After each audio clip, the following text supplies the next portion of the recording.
What's up, kaiju collectors?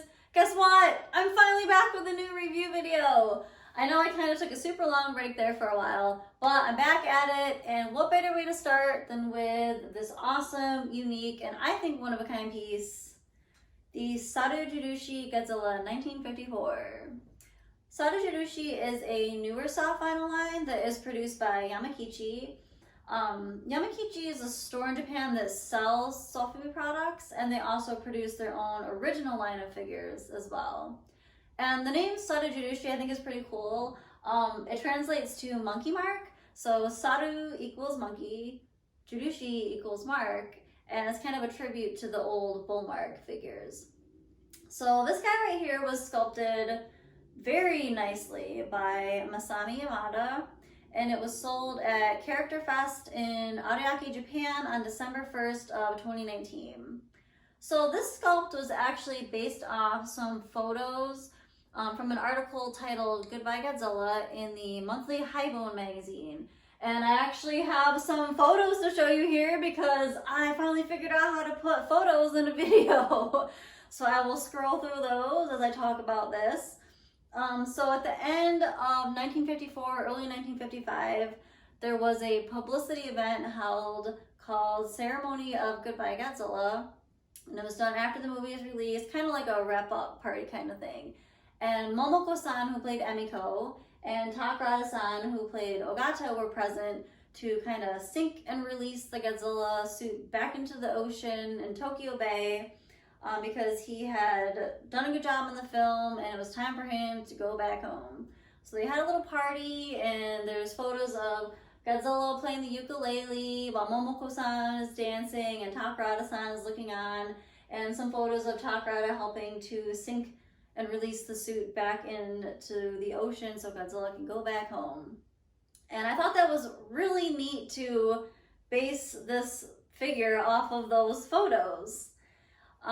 So a couple neat things about this. This had a one-day only license. This particular one right here, the black with the ukulele and the tinsel. So this was only sold that one day at Character Fest. There was another color variant sold there. It didn't come with the accessories. It was like a green color with silver highlights.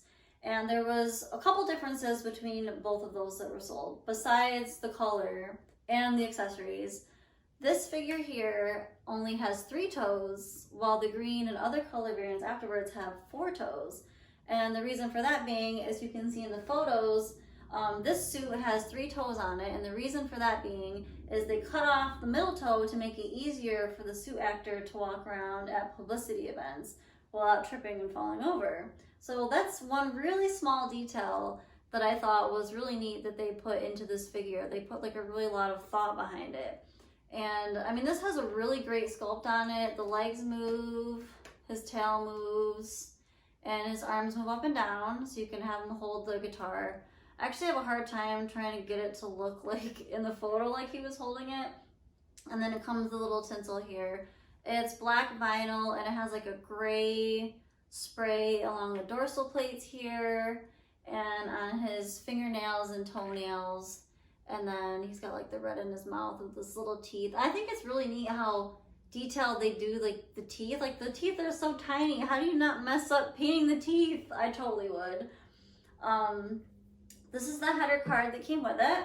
So it says Sarujirushi Kaiju Sofubi. It has the Sarujirushi little monkey guy right here. He looks kind of cute. He's just kind of like beep, pointing out. And then it has some stickers on the top, which is 2019, which is when this figure came out. And this really shiny one here as the Character Fest logo. And then on the back here, it says Sarujirushi, sculpted by Masami Yamada, produced by Yamakichi, with just some other things in Japanese that, I don't know what it says, because it's Japanese and I can't read it that well. So there was a couple color variants released after this, not with the accessories. This was the only one that had the accessories, but there was a couple other color variants that came out with a suit that has the 4 toes. There was a blue color that came out at Wonderfest 2020 that has some like silvery gray highlights on the spines and with red eyes, which I think is really cool. I wanted to get that one so bad. That was, I think the prices for these were bad. The blue was 12,000 yen, which is roughly around $120. This one was 14,000 yen at the show, which is around 140. The green variant was also 120 or 12,000, which is around $120. And then most recently, there was a blank red sculpt that came out at Treasure Fest Online 2, end of February. I think it was February 27th and 28th of 2021. So I think it was neat that they released a blank. I mean, if you can paint and all that, I think it's fun to kind of create your own color combination. My boyfriend has an airbrush kit, so I'm kind of thinking maybe I'll try my hand at painting after I like practice a little bit, but I think that would be fun. But I think the prices, you know, aren't bad for these figures. You can find them online. I actually got mine off Yahoo Japan Auctions. I also see them pop up on Mandarake. I mean, if you have any questions, you can ask, and you can ask me. There's a lot of Godzilla collectors groups online on Facebook that you can join as well and ask. But it's a really great piece to have. I definitely think it's one of a kind. You can also, I think one of my friends had bought a different colorway, and then they had bought this black one in a different colorway, and like took the guitar and I can never say it, and put it on the, I think it was the blue one he got, and I was like, oh, that's kind of cool. I kind of want to do that. Anyways, I got a whole bunch of awesome figures this past year that I would love to review, and I'm excited to get back into this again. Thank you so much for all your support, guys. It really means the world to me, and I'll talk to you again soon.